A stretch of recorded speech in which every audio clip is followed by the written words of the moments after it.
Governor Punjab سردار سلیم حیدر خان صاحب ہمارے ساتھ موجود ہیں. آج کچھ سیاست سے ہٹ کے لندن کی یادیں تازہ کرتے ہیں، کیونکہ محترمہ بے نظیر بھٹو شہید لندن میں بہت رہی اور یہ ان دنوں آتے بھی بہت ہوتے تھے.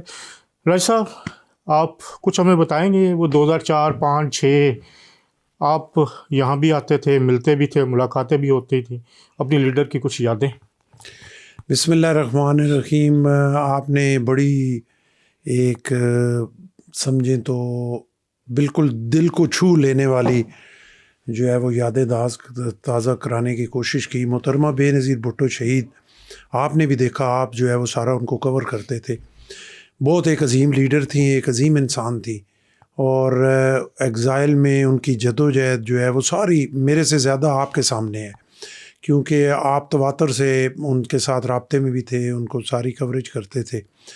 لیکن آپ دیکھیں کہ وہ ایسی عظیم لیڈر تھیں کہ مشرف کا وہ مارشل لا جو ہے وہ بڑا سخت تھا، اور بڑا شروع میں تو بہت زیادہ پریشر تھا، لیکن اس کے باوجود کبھی بھی جو ہیں وہ کمزور نہیں پڑی، بلکہ انہوں نے اپنی ایک جدوجہد جو ہے وہ بڑی دلیری کے ساتھ وہ جاری رکھی، اور ساتھ ساتھ ڈائلاگ اور اپنے اسپیس لینے کی جو ہے وہ پوری کوشش جو ہے وہ کرتی نہیں. پارٹی کو موبلائز رکھا، ایک ایک بندے پہ نظر رکھی، ایک ایک بندے کو میسیجز کیے، ان سے رابطہ کیا، ان سے حال حوال یہاں پہ ان کو ٹائم دیتی تھیں، دبئی میں دیتی تھیں، بات سنتی تھیں، پارٹی کو بھی قائم رکھا، ساتھ جدوجہد ادھر بھی جاری رکھی، اور انٹرنیشنل لیول پہ بھی دنیا کے سامنے پاکستان کا مقدمہ رکھا، پاکستان کی جمہوریت کا مقدمہ رکھا. اور پھر آخر آپ دیکھیں کہ بغیر کسی لڑائی جھگڑے کے، بغیر کسی توڑ پھوڑ کے، بغیر کسی ایجیٹیشن کے انہوں نے اپنا مقصد حاصل کر لیا. ہاں، میں یہ سمجھتا ہوں کہ مسلمان ہونے کی حیثیت سے ہمارا ایمان ہے، جو ٹائم مقرر ہے اس پہ جانا ہے. بی بی نے تو شاید جانا تھا، ان کا یہ ٹائم مقرر تھا، اور اسی طرح انہوں نے شہادت کا رتبہ حاصل کرنا تھا. لیکن نقصان جو ہوا وہ ملک کا بہت بڑا ہوا، اور پاکستان کی عوام کا ہوا، اور ان غریبوں کا ہوا کہ جو توقعات لگا کے شہید محترمہ کے ساتھ بیٹھے ہوئے تھے، اور محترمہ کو ان سے چھین لیا گیا. اچھا، ان دنوں میں مساق جمہوریت بھی ہوا، اور مسلم لیگ نون کے جو صدر ہیں میاں محمد نواز شریف اور محترمہ بے نظیر بھٹو شہید کے درمیان ایک بہت اچھی ہم آہنگی بھی ہو گئی ہے. تو آپ کیا سمجھتے ہیں کہ بے نظیر بھٹو کی شہادت سے اس میں کوئی فرق پڑا جو آگے چلے پاکستان کے حالات اور واقعات؟ اس پہ کیا آپ کا ایز اے پیپلز پارٹی کے ورکر ہونے کے؟ دیکھیے، محترمہ بے نظیر بھٹو شہادت سے پہلے جو آخری انہوں نے اپنے ویژن دیا ملک کے لیے، پاکستان کے لیے اور پاکستان پیپلز پارٹی کے لیے، وہ ریکنسلیشن تھی.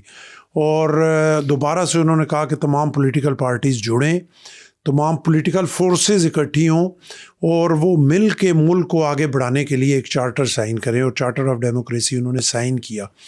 تو یقیناً محترمہ بے نظیر بھٹو شہید خود زندہ ہوتی تو ایک ان کا اپنا ڈاکومنٹ تھا. میں یہ نہیں کہہ سکتا کہ اپنا جو ہے وہ کتنا ایک جو ہے وہ قائم رہتا، یا کتنا ایک اس کا ملک کو فائدہ ہوتا. یقیناً بہت بڑا فائدہ ہوتا، کیونکہ محترمہ خود اس کی خالق تھی.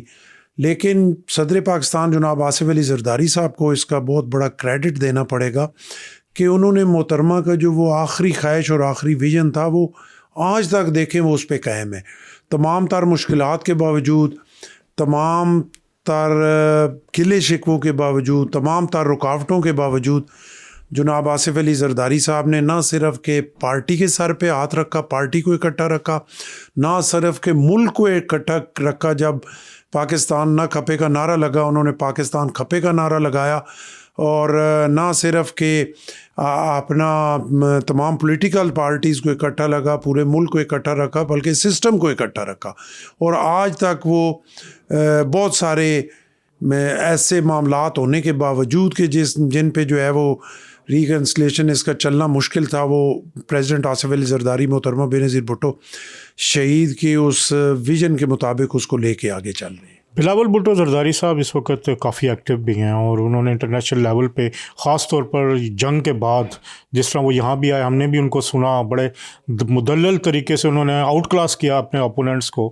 ان میں وہ جو لیڈرشپ تھی محترمہ بے نظیر بھٹو کی، اس کا کوئی عکس نظر آتا ہے؟ آپ کیسے دیکھتے ہیں ایز اے آپ ورکر، کیونکہ آپ تو پرانے جیلے ہیں، آپ کی رائے بڑی میٹر کرتی ہے. دیکھیں، سب سے بڑی بات یہ ہے کہ جناب بلاول بھٹو زرداری صاحب، آپ دیکھیں تو ان میں وہی شہید ذوالفقار علی بھٹو والی دلیری اور شہید محترمہ بے نظیر بھٹو والی دلیری ہے، اور ایک ان پہ ایک کرنٹ ہے، اور ان میں ایک جذبہ ہے، اور ان کے اندر ڈر نہیں ہے.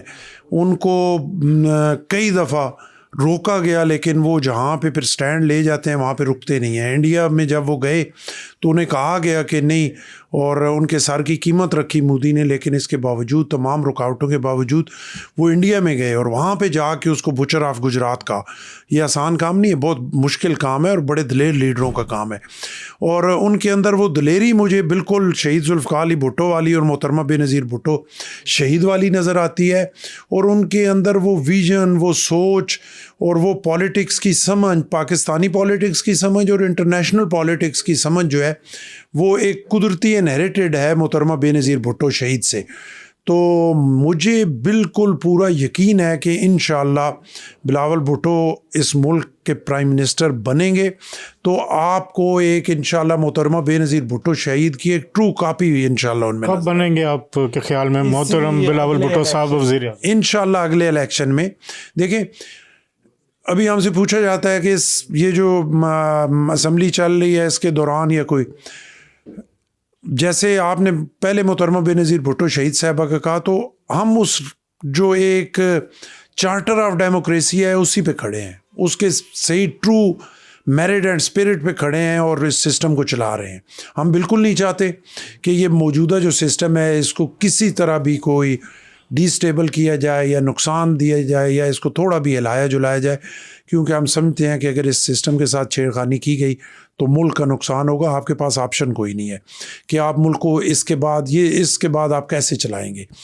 تو بالکل صبر کے ساتھ بیٹھے ہیں، اور اگلے الیکشن کے بعد ہمارا حق ہے کہ انشاءاللہ پاکستان پیپلز پارٹی کی قیادت جناب بلاول بھٹو زرداری اس ملک کے پرائم منسٹر. اچھا، ولیمہ بھی تھا آپ کے شہر میں محترم جنید صفدر صاحب کا، کیا کہنا چاہیں گے؟ وزیر اعلیٰ پنجاب کے صاحبزادے ہیں، ایک پورا میلہ سجا ہوا تھا 3 دن سے، ان کے لیے کیا میسج ہے جب آپ اتنی پازیٹیو باتیں بھی کر رہے ہیں؟ دیکھیں، ان کے لیے چیف منسٹر صاحبہ کو مبارکباد پیش کرتا ہوں، ان کے بیٹے کی شادی ہے، جنید صفدر صاحب کو مبارکباد پیش کرتا ہوں، اور ان کے والد جناب کیپٹن صفدر صاحب کو مبارکباد پیش کرتا ہوں، اور یہ دعا گو ہوں کہ اللہ اس شادی میں برکتیں ڈالے اور دولہا دلہن کے لیے آسانیاں پیدا کرے، اور اسی طرح وہ خوشیاں مناتے رہیں اور ان کی زندگی میں اللہ برکتیں ڈالے. آخری سوال، فیلڈ مارشل سید عاصم منیر، ان کی قیادت کو، ان کی لیڈرشپ کو آپ کیسے دیکھتے ہیں؟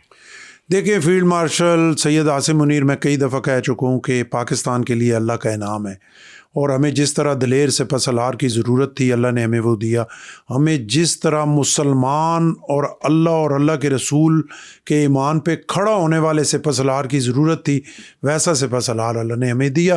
اور جب دیکھیں وہ اللہ کے رسول کے ایمان پہ کھڑے ہوئے دلیری کے ساتھ پاکستان کے لیے، تو اللہ نے ان کی مدد کی، اور اپنے سے 5 گنا بڑے دشمن، اپنے آپ سے کئی گنا زیادہ فوج رکھنے والے دشمن، اپنے سے کئی گنا زیادہ ڈیفنس بجٹ رکھنے والے دشمن کو انہوں نے اللہ اور اللہ کے رسول کے ایمان پہ کھڑے ہو کے بڑے زبردست طریقے سے ناک آؤٹ کیا. اور مجھے پتہ ہے کہ وہ پاکستان کا درد رکھتے ہیں، وہ پاکستان کو ٹھیک کرنا چاہتے ہیں، وہ پاکستان کو آگے لے کے جانا چاہتے ہیں، اس میں پولیٹیکل گورنمنٹ کے ساتھ اپنا حصہ بھرپور شامل کرنا چاہتے ہیں. میں دعا گو ہوں کہ اللہ انہیں کامیاب کرے اور اللہ پاکستان کو کامیاب کرے اور پاکستان کا پرچم. فوج کے مخالف جو ہیں، جو یہاں بیٹھ کے بھی مخالفت کر رہے ہیں پی ٹی آئی کے خاص طور پہ لوگ، ان کو کیا پیغام، اور کیا عمران خان باہر آ رہے ہیں؟ میں صرف ان کو ایک ہی بات کہتا ہوں، دیکھیں وہ بھی پاکستانی ہیں، ہمارے اپنے ہیں، لیکن وہ تھوڑے سے اپنی پٹڑی سے ہٹے ہوئے ہیں. انہیں یہ صرف ایک پوائنٹ ہے میرا کہ عمران خان جتنے مرضی پاپولر ہو جائے، یا کوئی پولیٹیکل لیڈر جو ہے وہ جتنا مرضی پاپولر ہو جائے، لیکن اگر آپ کی فوج کمزور ہوگی اور آپ کی فوج اتنی طاقتور نہیں رہے گی، تو پھر خدا نہ خواستہ پاکستان قائم نہیں رہ سکتا. خدا نہ خواستہ آپ کا شام، عراق، صومالیہ، سوڈان، وہ والا ہو جائے گا. اور آپ اسی وجہ سے قائم ہیں, اللہ نے اسی وجہ سے آپ کو جو ہے وہ کھڑا رکھا ہوا ہے کہ اللہ نے آپ کی فوج کو تکڑا رکھا ہوا ہے. ہمیں کوئی سروکار نہیں ہے. دیکھیں وہ ہماری اپنی فوج ہے, اور یہ نہیں ہے گلے شکوے اگر ان کے ہیں تو بیٹھ کے بات کریں, اپنی سپیس گین کریں. اور فوج میں کون ہے؟ فیلڈ مارشل صاحب جو ہیں وہ بھی ہم میں سے ہیں نا. میں پنڈی سے ہوں, وہ بھی پنڈی سے ہیں. وہ ڈیری حسن آباد میں ساری زندگی رہے, میں سر سید اسکول میں آ کے پڑھتا رہا. تو ایک رشتہ لنک ہم میں سے ہے نا. کوئی وہ فوج میں جو جرنیل اور یا سارے ہیں وہ کوئی باہر سے تو نہیں ہے, پاکستان کے ہیں. کوئی آپ میں آپ کی فیملی سے ہے, کوئی میری سے ہے, کوئی دوسرے. تو ان سے بات ہو سکتی ہے, ان سے ہم جو ہے وہ چیزوں کو لائن اپ کر سکتے ہیں, چیزوں کو بہتر کر سکتے ہیں, بات چیت کر سکتے ہیں. جب آپ کے اپنے پلے کچھ ہوگا, آپ جمہوریت کو سٹیج پہ لے جائیں گے, فوج خود بخود اپنی جگہ پہ رہ کے کام کرے گی. آج بھی وہ تو سویلین گورنمنٹ کے ہر آرڈر کے پابند ہیں.